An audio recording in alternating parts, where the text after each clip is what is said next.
Then he talks about time management. So there's a really good section on time management by a chap called Robert Ringer. Super impressed with him, and I've now got a couple of his books. Robert Ringer, Ranger. Just so in 7 years to seven figures, it has audios from financial wealth or success web seminars. Sorry, and his was really good. So only spend time with people who want to spend time with you. If there's anyone in your life that you spend chasing, following up with, ditch them. Spend time with people who want to spend time with you. Also stay away from what they call deal gabbers, people who talk a lot but then don't follow it up with action. So that's something I think this makes sense. I really like the idea of only spend time with people who want to spend time with you. I don't think I do that effectively enough in some cases, because there's a couple of people that I've chased more, and I think that just stepping back from that makes a lot of sense. So it's something that I need to do more of. Stay away from time wasters who spend their time talking about stuff that's totally irrelevant. So there's of course social time, where irrelevant stuff is the whole point of the social time, because that's how you can connect. But then beyond that, I think that it's important to stay away from people that talk about totally irrelevant stuff. Build your list of important but not urgent, and urgent and important, and ignore everything else. So if it's important but not urgent, and urgent and important, live exclusively in that space and figure out how to get someone or people to work in those other spaces. Also, I really like this. Often what looks like the slow way ends up being the fast way, because nothing takes longer than making mistakes. So that's, I think, relates to quality of work, delivery, and taking shortcuts. It's there's different ways to, of course, slice. Well, I say slice an apple, skin a cat, but I think that that's, of course, always useful to understand.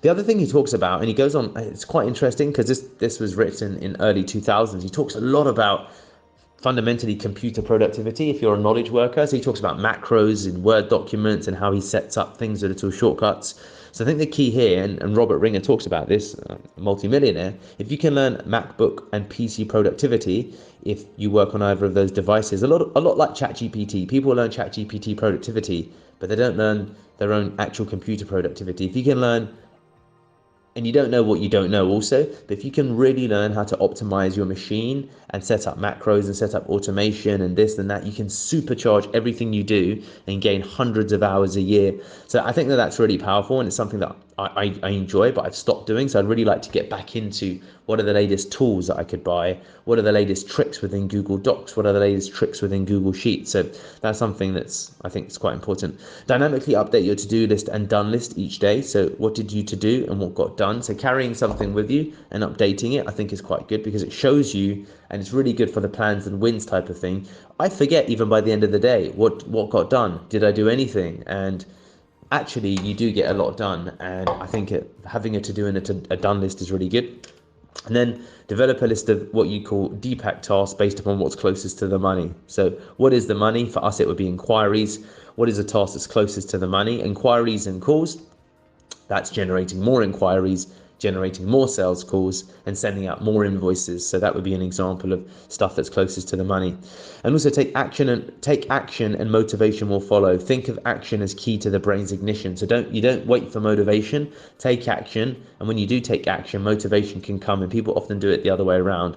I work when I'm motivated, but actually just work, and you'll find that you can actually ignite motivation itself. So that's something. And then change your perspective to focus on net worth rather than any possessions. So possessions, the expensive cars, watches, and clothes. Again, it's interesting because you can find different philosophies from different people, and I think a lot of this is I want to begin now to lean into what I call intuitive entrepreneurship, because if you begin from things that feel natural and good to you, I think you're going to in the end do better. And this is really interesting if you read Derek Sivers. I think I've read all of his books now. He's got some really interesting examples of different philosophies, and there's a philosophy to support any type of activity, really. So I think that intuition and gut-based entrepreneurship, well, again, it's my philosophy. I'd like to think is quite what I'd lean into as I learn more and understand the different approaches and theses. And if you're a David Goggins type thing, then you build your willpower until it becomes indomitable. But that's what works for David Goggins, and there's things that we can learn from David Goggins, but I don't want to be a David Goggins. I think his life would be quite miserable. And then there's that example of Mike Metzer, who has a totally different training program to Schwarzenegger, and he said Schwarzenegger does what's best for Schwarzenegger, and I can't replicate what Schwarzenegger does, but I can do my own version of that, which is going to help me make me successful, and that's going to be my unique contribution. So figuring out intuitive entrepreneurship in combination with your unique skills, I think, is the best way to progress. And building a personal net worth balance sheet. Look at all of your total assets, look at all of your money, subtract all of your debts, and figure out, do you have a negative net worth, positive? What is your net worth, basically? So yeah, this is what I think is really powerful with Robert Ringer, and I'll share with you a couple of links to the books I've now downloaded as a consequence of reading about him. So yeah, this book, again, I keep going back to it. This guy, Mike Masterson, Michael Mott, is incredible. Really, really enjoying it. Hey guys, it's Deepak Shukla here. I am huge on listening to books on Audible. So if you're interested in getting all of the insights as I discover them through the course of all the books I read, please do comment, like, and of course subscribe so that you get notified every time we release a video. Thank you so much, and I hope to hear from you soon.